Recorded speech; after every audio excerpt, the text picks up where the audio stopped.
Sa tahimik na bayan ng Batangas may isang alamat na hindi binabanggit ng mga lokal.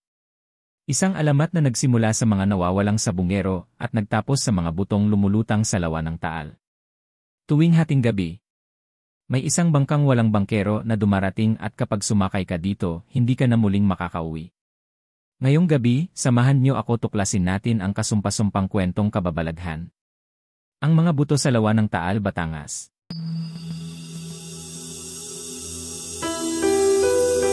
Sa bayan ng Taal, Batangas, may isang alamat na hindi nais isalaysay ng matatanda, isang alamat tungkol sa mga sabungerong misteryosong naglalaho tuwing may malalaking tupada sa paligid ng lawa ng Taal. Ayon sa tsismis, tuwing hating gabi bago ang malalaking laban, may isang bangkang walang sakay na marahang dumarating sa pampang.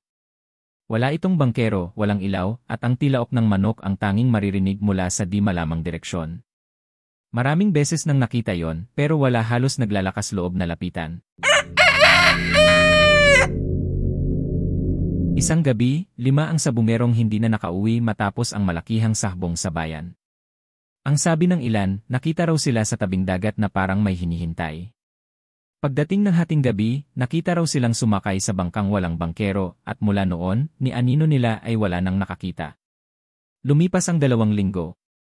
Isang umaga, isang mangingisdang si Mang Rodel ang nakakita ng kakaiba. Habang nag-aangat siya ng lambat, may tumambad na puting bagay na kumikinang sa ilalim ng tubig. Nang masilip niya ng maigi, halos mabitawan niya ang lambat. Isang bungo. At hindi iyon basta bungo. May bakas pa ng sugat sa noo, parang tinamaan ng tari. Nang ipinatawag ang mga barangay official, napagdesisyonan nilang sumisid para alamin kung may iba pang nakabaon sa ilalim ng lawa.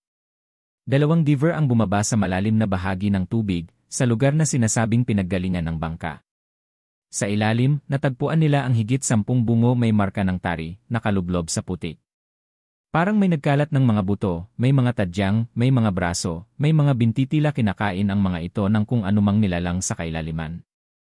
At sa pinakailalim, naroon ang isang malaking panabong na manok na tila yari sa bato, nakapwesto sa gitna ng mga kalansay. Ang mga mata nito ay tila kumikislap na pula. Pag-angat ng mga diver, nanginginig silang nagkwento. May naririnig kami sa ilalim. Parang mahalalaking nag-aaway. Nagtatari ng manok at may bumubulong sa amin, isunodin niyo kami. Isunodin niyo ang susunod. Mula noon, hindi na muling nagkaroon ng malaking sabong sa Taal. Ang mga nawawalang sabungero ay tuluyang inangkin ng lawa. Ngunit hindi roon natapos ang kababalaghan. Tuwing may bumabagsak na ulan at lumalalim ang tubig, maririnig ng mga nakatira malapit sa baybayin ang tilaok ng manok mula sa gitna ng lawa.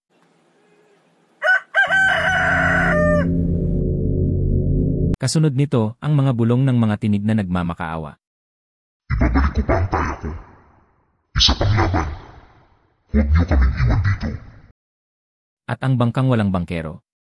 Patuloy pa rin daw na lumalabas, naghahanap ng bagong pasahero ng mga sumusugal ng mga sabungerong hindi marunong tumigil. Hanggang ngayon, pinaniniwalaang ang mga butong natagpuan sa lawa ay hindi basta itinapon kundi kinuha ng espiritu ng lumang sabong na isinumpa sa ilalim ng Taal. At kapag sinubukan mong mangisda sa lugar na yon, may pagkakataong may lalabas na kamay na buto-buto mula sa tubig humihila humahanap ng kapalit. Mula nang matuklasan ang mga kalansay, naging tahimik ang paligid ng lawa ng Taal. Pero ang katahimikang iyon ay parang bagyong nag-ipon ng lakas, sapagkat isang gabi, muling narinig ang tilaok na pumupunit sa hangin. Pero ngayon, hindi isa. Hindi 2. Kundi marami, sabay-sabay, parang libo-libong manok ang nagbabanggaan sa kailaliman ng tubig. Si Mang Rodel, ang unang nakakita ng mga buto, ay biglang nagising nang marinig ang pagkalabog sa labas ng kanyang kubo. Akala niya ay may nahulog na sanga, ngunit nang sumilip siya sa bintana, muntik siyang mapasigaw. Nakatirik sa buhanginan ang bangkang walang bangkero. Pero mayong gabi may nakaupo roon.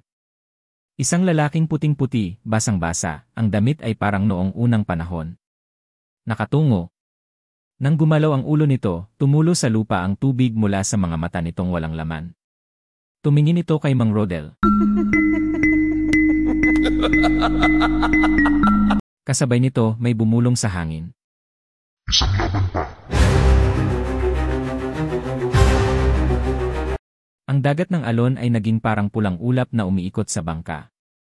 At sa ulap na yon, tumambad ang mga mukha ng nawawalang sabungero, lumulutang, nakadilat, at may marka ng tari sa noo. Kinabukasan, nagimbal ang buong bayan.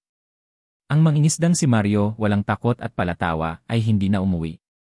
Nakita raw siyang nakatayo sa pampang, kinakausap ang hangin, parang may kalaban siyang hindi nakikita. Nang puntahan ng mga tao ang lugar, tanging tsinelas niya ang natagpuan at 5 malalaking guhit ng tari sa buhangin, patungo sa lawa. Sa loob ng gabing iyon, magkasunod na nawala ang 3 mangingisda. Pawang may naiwan lang na mga isang putol na lubid, parang kinain ng kalawang. Mga bakas ng paa papunta sa tubig. At ang nakakakilabot na tilaok na umaalingaw-ngaw kahit wala namang manok. Dumating ang pinakamasamang gabi. Ang gabi kung kailan muling lumindol sa lawa ng Taal. Biglang umangat mula sa tubig ang malaking batong manok, ang rebultong natagpuan ng mga diver.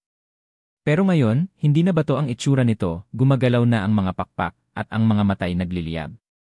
Mula sa mga mata ng manok ay lumabas ang nakasisilaw na liwanag. At mula sa lawa, isa-isang umahon ang mga kalansay na sabungero, unti-unting nagkakaroon ng laman, ng balat, ng mukha, ngunit ang mga mata ay bughaw at walang kaluluwa.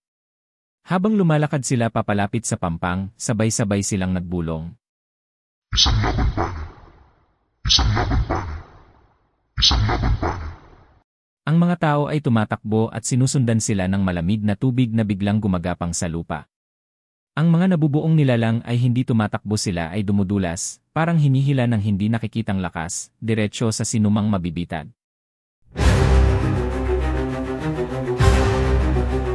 Nang sumunod na araw, nag-imbestiga ang pulisya. Walang katawan. Walang bakas ng dugo. Pero sa gitna ng kalsada may iniwang marka. Isang malaking paa ng manok, singlaki ng isang tao.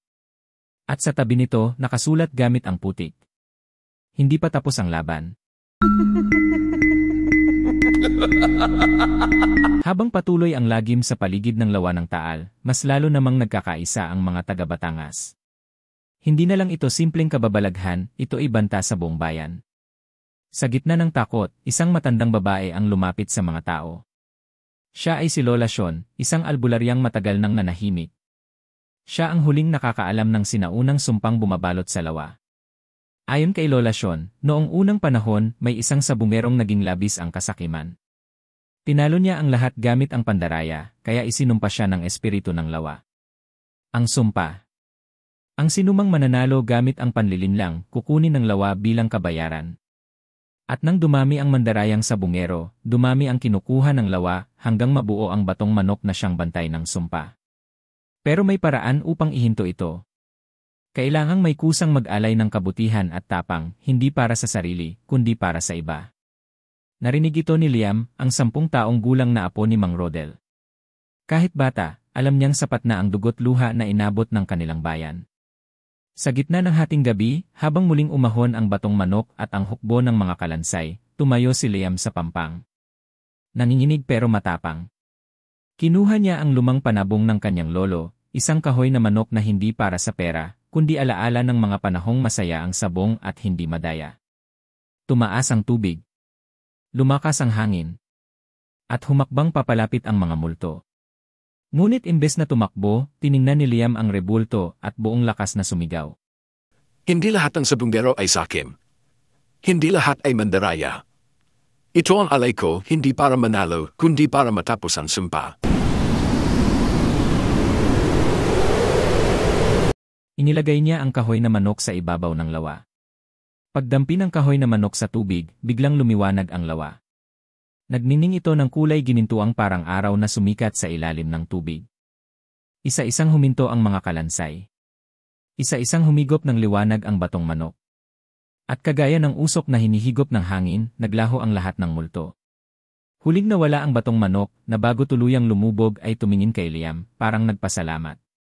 At sa pagitan ng alon, narinig nila ang huling bulong. Tapos na ang laban. Kinabukasan, malinaw at payapa ang tubig ng lawa ng Taal, parang walang anumang kaguluhang nangyari. Wala nang bangkang lumilitaw. Wala nang tilaok sa gabi. At ang pinakakamangha-mangha, ang mga nawawalang sabungero, hindi man nabuhay, ay pumanaw ng may katahimikan. Si Liam ay tinawag na bata ngunit tunay na magiting.